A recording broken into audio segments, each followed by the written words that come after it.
Hi everyone, Decade over Tano here, the internet's busiest music nerd, and it is time for another edition of List Week, where I go over essentially what made for the best and the worst music. Now, not of the year, we have done that like 10 times up until this point. No, I am talking about the best and worst music of the decade. I've already done a video talking about my worst songs of the decade, and now I'm going to do the same for albums of the decade with the 15 worst of them. Yeah! I want to kick off this list with a bit of an honorable mention, if one could have an honorable mention on such a list. Narrowly escaping the list, you could say dodging a speeding bullet on this list, is actually none other than Kid the Cudster Cudi with Speeding Bullet to Heaven. While I do not care for this record, and I still do not enjoy it, and the Beavis and Butthead sketches suck my soul and make me internally cringe, you know, I will say with this record, B+ for effort, and you know, an A- for the big musical artistic risk that was taken on this record. While in many ways I think this record was sort of malformed, a bit of a miscalculation, I think it comes from a more heartfelt and studied place than some of the other awful rock rap crossovers that have happened this decade for sure. The even worse ones will be turning up on this list, so let's see where they fall. At number 15 on this list, I place Lil Dicky with Professional Rapper. This is one of the most long-winded, inane, annoyingly unfunny experiences I've had with music this decade. One of the most difficult things to swallow with this album is that it's not really sure of what it wants to be entirely. It wants to pass itself off as being clever and humorous, though much of the jokes don't really land. And simultaneously, it's so desperate to be perceived as like deeply talented and profound, and it just begs to be taken seriously. And yet there isn't really much about it that is worth taking seriously. I mean, sure, you could say that Lil Dicky invests a lot of time and effort into some of the concepts on these tracks, but the concepts that he wastes all of his time investing in are often cheap and obnoxious and, I don't know, kind of dumbed down. Production is weak. Vocally, I think Lil Dicky is underwhelming as well. I guess if you enjoy his jokester bars, his music is kind of tolerable, but because that element of his music doesn't speak to me at all, I really and truly get nothing out of what he does. Number 14 on this list, we have Imagine Dragons with Origins. Imagine Dragons has grown to become one of the most hated and disrespected bands of the decade. And I guess it's not hard to see why, with their very toothless, boring, melodramatic, overblown, overproduced take on pop rock music. While I'm not against the idea of fusing genres together and experimenting with different aesthetics and musical concepts within the popular music sphere, Imagine Dragons does it in a way where they're bringing together elements of electronic music, rock music, a host of other things too, and it all, in their case, just cancels each other out and becomes this bland, bombastic soup of nothingness. It's so loud and yet it lacks any edge whatsoever. It's so over the top emotionally and yet it feels so, I guess, numb and calculated. And in my opinion, Origins is the worst musical offender in the entire Imagine Dragons discography, not only because it suffers from a lot of the same problems as every Imagine Dragons record does, but on top of that, the production on this record is awful. The mixing and mastering, trash. Songs on this thing compressed to the point where they are soulless bricks of pop rock noise, and it's just not good. Also not very good on the list is our number 13 pick, Logic with Supermarket. You know, some albums really make you sit there and reflect, God, what was he thinking? Just like this one.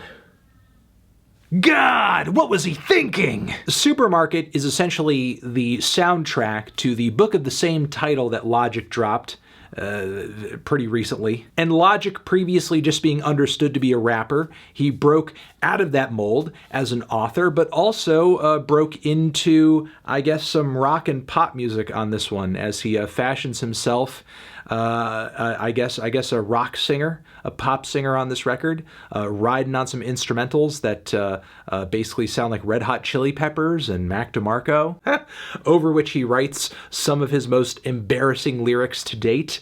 I feel very sorry for anyone who didn't walk away from this record with a big fat check in their pocket. Because if you've ever thought Logic doesn't do what he's typically known for well, just wait until you get an earful of this. At number 12 on our list, we have Nav with Bad Habits. What can I truly say about Nav and his music at this point, other than that it is really just, again, I've said it before, I'll say it one more time, devoid of anything interesting, engaging, memorable, funny, clever, witty. It is as if he's trying to make every aspect of his music as underwhelming and as uninspired as possible, especially on this new record over here. And if that is his intent, great fucking job, dude. At number 11, we have 93 Punks and Vic Mensa with 93 Punks. Vic Mensa's really awful attempt at crossing over into punk music with cringy, edgy lyrics, some awful songs and songwriting, awful fusions of hip-hop production, as well as loud, distorted guitars. Some of the preachy political messaging on this thing doesn't really go over all that well either, even though I fuck with and agree with a lot of Mensa's politics. Ooh, very little about anything happening on this record is redeeming, and I just don't think there's anything else that I can really say. At number 10 is a record that, in a way, I quietly admire, and that is brokeNCYDE with Will Never Die. One reason I admire this LP is that up until this point, the title has been true, as brokeNCYDE still are a functional musical unit. Another reason I admire this awful, very difficult to listen to album is that it's also a bit of a cultural marker for a point in time when, I guess you could say, crunkcore, because that was in fact a thing. Some of y'all younger types who don't remember the worst of the worst garbage of the 2000s, the MySpace era, may not remember things like crunkcore, which is fine. You kind of had to be there, but I'll say that for the most part, I feel like this record over here is really the genre's swan song, in that it is honestly one of the worst combinations of that screamed, aggressive, in-your-face, glammy brand of metalcore that ruled the aughts, fused with elements of hip-hop, of dance pop music, and electro. And yes, even though all that stuff sounds horrible coming together in theory, in actuality, it's about 3 times worse than you could have ever imagined. Next, number 9 on this list is XXXTENTACION with Bad Vibes Forever. Though I will say my biggest issues with this LP don't simply lie with the music, which is painfully mediocre, not really all that flattering to X's memory. Really the worst thing about this album is how thrown together it is, how X is barely present on a great deal of the tracks here, and how this record is just one big attempt to exploit X's memory, and pretty much that's it. There has been a bit of a trend with posthumous albums from a lot of artists this decade who have died young, being put out and being presented in a very exploitative manner, and I would say that Bad Vibes Forever really kind of takes the cake on that front. It's the worst of the worst of the worst when it comes to examples of that, which is why it ranks so high on this list. It's pretty bad. Also embarrassing is our record on the number 8 spot, and that is Lil Wayne with Rebirth, which should not have been a birth at all, really should have been an abortion. I don't know how anyone allowed Lil Wayne to do a rock crossover record where it's nothing but shitty beats, awkward, distorted, very loud guitars just squawking and wailing and groaning underneath, I guess, Lil Wayne auto-tuning his voice throughout many of the tracks here. Yeah, even the most hardcore Lil Wayne fans have a hard time rationalizing this one. When or if I have gotten any enjoyment out of it, it's only really been ironically or just as, you know, just kind of like just a joke goofing on it. But this thing is very grating. It is very ham-fisted. It is clumsy. It is ugly. It is horrid. It is basically every bad thing that can happen to an artist and an album when they get really lazy, uncreative, they have too much of a budget, and they feel like they can do no wrong. I think a lot of these same attitudes carry over onto the record from our number 7 spot, Miley Cyrus and Her Dead Pets, from Miley Cyrus. What a harebrained attempt at sounding experimental, adventurous, and out there. And I have no idea why the Flaming Lips were down for this, but okay. Hopefully they got some clout out of it, I guess. But again, with this Miley record, it's just a lot of awful ideas, terrible songs, bad singing, bad sound palettes. Despite Miley Cyrus having the profile and the presumed budget that she has, if she wants to put it into a record, if she wants to put it into a project, this thing should not have come out sounding as trash as it does. I mean, I guess I admire her for doing something off the beaten path and doing something outside of the industry, I guess, with putting this out for fans to listen to for free, but it doesn't mean that it came out good. In fact, there are a lot of ideas and songs on here that are quite preposterous. Also, so many ridiculous lyrics that you can't help but laugh at. What a put the dick in a pussy! I'll never forget that one. I will never forget it. I will also never be forgetting, I think, because I am emotionally scarred from it, our record in the number 6 spot. That is Eminem with Revival. A record that is so bad that many Eminem fans felt that he came back and killed it on Kamikaze. Also, keep in mind that Eminem only rushed Kamikaze out because Revival was so bad. God, there's so many terrible things about this record. Eminem's rap style has gotten suckier and suckier and suckier over the course of this decade. Not only that, but some of his cringiest and worst bars ever turn up on this LP. Some of the worst production he's been on too. It's like he doesn't even give a shit about how his beats sound anymore. Features generally on this thing, terrible. Ex-ambassadors, Jesus Christ. And some of his worst song topics too. And it's just so goddamn long. A record that is also malformed, also too long, and also, I guess you could say, an artist at their lowest. That would be our number 5 spot, Chance the Rapper, The Big Day. This record should have been great. Not only is the disappointment of this album crushing, but it's also sad to hear Chance just not put that much effort into his music. The songs on this thing are clearly thrown together, clearly not as much preconception went into what's here versus what was on Acid Rap versus what was on Coloring Book. Chance picks some really questionable instrumentals too.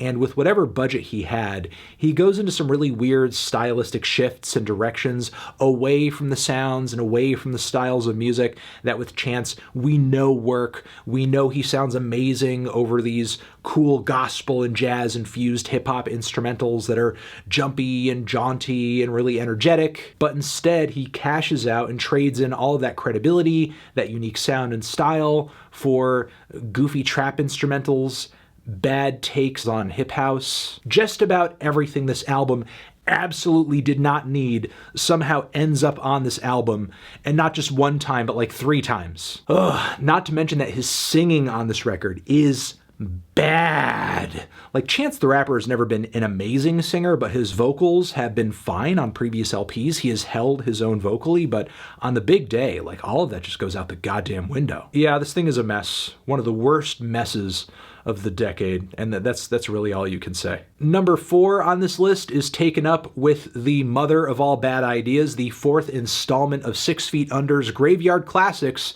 Number of the Priest. Death metal band 6 Feet Under, which if you know anything about death metal, are like in the D tier of the genre. They're just like a small tiny cut above I don't know, like the worst gore or porno grind record that you've heard uploaded by some dude from your hometown on YouTube. Well, every once in a while, 6 Feet Under likes to do a covers album oriented around a certain theme or artist, and this time around, it's a bunch of crappy, annoying, cut-rate death metal versions of Iron Maiden songs. Judas Priest songs, too. It's not good at all. Like, we did not need to hear this. Nobody needed to hear this. Despite 6 Feet Under being a death metal band with serious death metal roots, treats its own genre as if, yeah, as soon as you have like some vocals on a song, as well as like some down-tuned guitars and some double bass and everything, yeah, that's pretty much like death metal. Once you've achieved those things, once you've checked those boxes, bam, you got death metal. At number 3 on our list is a record that is utterly detestable, hideous, mean-spirited, unlikable, bitchy, annoying. It's Doug Walker's The Wall, Nostalgia Critic's The Wall. Doug Walker, aka the Nostalgia Critic, basically employs a bunch of instrumentals fashioned to be renditions of classic songs from Pink Floyd's The Wall, and then over these instrumentals wails and whines and complains and does his own critical musical opera about how much he doesn't like The Wall as an album, as a film, as an artistic franchise. Pretty much all of his criticisms and conclusions are dumb and cheap and not all that in depth. The only thing harder to swallow than his pompous attitude are his shitty vocals. I would come on here and say it's the worst, and in some respects, maybe it is the worst, but it's only number 3 on this list, and things do get worser. Number 2 here is Lil Xan, Total Xanarchy. God, this thing sucks. It's trash. It is Suck McSuckerton, the mayor of Sucktown. A lot of mean and unfair criticisms often get thrown at this new generation of rappers that like to croon on beats, maybe rock a little auto-tune, like these atmospheric, woozy trap instrumentals. And while, I understand that these albums, these artists, these songs don't scratch the same mental and emotional itches as a Tupac or a Biggie and what have you. Some of the criticisms toward this new generation of artists, like, lack of substance, stuff like that, aren't totally invalid, because there are certainly examples of that, and I would cite Lil Xan's Total Xanarchy as the biggest example of that. Because yes, Lil Xan's music does seriously lack substance, does seriously lack structure, melody, much of everything that you would expect from just any semblance of a song. And while it is deficient in pretty much everything, and it is a bit of a void, a lot like Nav's Bad Habits is, one might ask, Anthony, what makes Lil Xan's Total Xanarchy that much worse? Well, I could say in Nav's defense, at least he tries to write some semblance of a melody or a verse. Oftentimes, Lil Xan will just mind-numbingly repeat the same lyrics over and over and over and over, because I don't think he's capable of writing much more than a few lyrics at a time. So the instrumentals on this thing suck. The vocals are creaky and awkward and nasally and hideous and weird. Listening to them for long periods of time kind of makes me a little uneasy. So not only is there a total lack of anything that would be appealing on a record normally on this LP, but it's actually repulsive to listen to on top of it. And that is what I would say about Total Xanarchy. Which leads us to our number 1 spot. Which, keep in mind, in my opinion, this is the worst album of the decade. But simultaneously, this album is placed in this spot with a lot of admiration in my heart, because I feel like what this album does, it's not just the worst album of the decade, but simultaneously it is the worst album. It is bad music as an art form, okay? It challenges the boundaries of what bad music can be, the limitations of bad music. It expands your conception of bad music. In my opinion, this record is not just bad, but it's like music's answer to Tommy Wiseau's The Room. Of course, what I'm talking about here is Corey Feldman's Angelic to the Core, a record that is so bad, it's actually impressive. I'm actually still impressed with this record. I am amazed with how gloriously bad this record is. I guess you could even say it's ambitiously bad. It's not even bad for lack of effort. It's not bad for just simply having a kind of weird or off idea that didn't really work. It's not even bad on the front of just simply being sort of cringy. Do not misplace or misunderstand my feelings and emotions as I name this record the #1 worst record of the decade. Because honestly, I feel like Angelic to the Core is still a musical crown jewel of the 2010s that achieves things that no other album this decade did, and I think achieves things that no record for a very long time ever will. And yes, this has been my worst albums of the decade. Thank you for watching. Let me know down in the comments what you think the worst albums of the decade were, and I will catch you guys in the next one. You're the best, you're the best. Transition. Have you given any of these albums a listen? Did you love them? Did you hate them? What would you rate them? You're the best. You're the best. What should I review next? Hit the like if you like. Please subscribe and please don't cry. Hit the bell as well. Over here next to my head is another decade list video for you to check out. Hit that up or the link to subscribe to the channel. Anthony Fantano. Music. Decade. Worst. Best. Forever.